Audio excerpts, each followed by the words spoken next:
Gordon was cross, very cross. Why should that Henry have a new shape? A shape good enough for me is good enough for him, surely. He goes gallivanting off to Crewe, leaving us to do his work. Oh, it's disgraceful, it really is. It's disgraceful. It's not good enough. And there's another thing. Henry whistles too much. No respectable engine ever whistles loudly at stations. It's not that it's wrong to whistle at stations, but we just don't do it. We just don't do it. Poor Henry didn't feel happy anymore. He said, "Oh dear, oh dear." But Percy said to him, "Never mind, Henry. I'm glad you're home again, and quite frankly, I like your whistling." "Oh, thank you, Percy, my friend." Next morning, Gordon was leaving the shed, and he called out to Henry, Goodbye, Henry. We are glad to have you with us again, but be sure and remember what I said about whistling. Now, don't forget."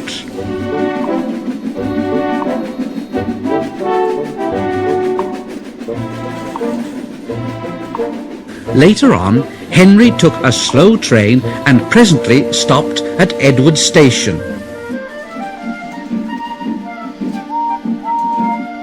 Edward said, "Oh, hello, Henry. You look splendid. I was pleased to hear your happy whistle yesterday." "Oh, thank you, Edward, thank you."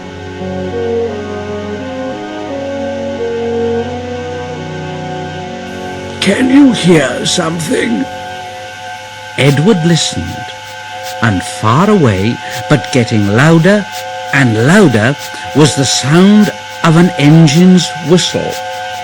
Edward said, "But it sounds like Gordon, and it ought to be Gordon. But Gordon never whistles like that." It was Gordon. He came rushing down the hill at a tremendous rate. He didn't look at Henry, and he didn't look at Edward. He was purple in the boiler, and whistling fit to burst. He screamed through the station and disappeared. "Well, what do you think of that, Henry?"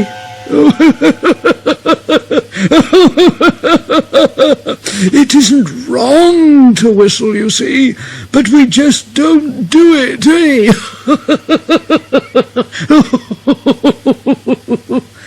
And Henry told Edward what Gordon had said.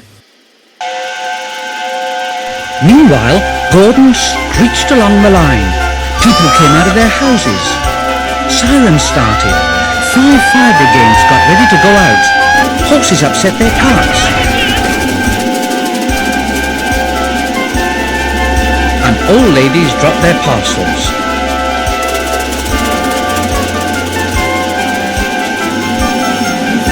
At the big station, the noise was awful. Gordon went on whistling and whistling and whistling.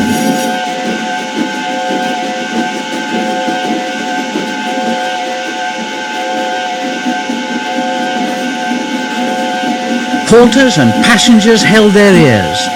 The fat controller held his ears too. He gave a lot of orders, but no one could hear them, and Gordon went on whistling. At last, the fat controller clambered into Gordon's cab. Oh, take him away! Take him away! And stop that noise! Oh, dear! Oh, dear! Poor Gordon, he couldn't stop whistling, and he puffed sadly away. He whistled as he crossed the points. He whistled on the siding. He was still whistling as the last deafened passenger left the station. Two fitters came and climbed up onto Gordon, and with a hammer they knocked his whistle valve back into place.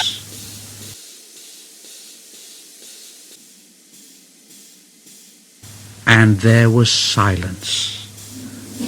Gordon slunk into the shed. He was glad it was empty.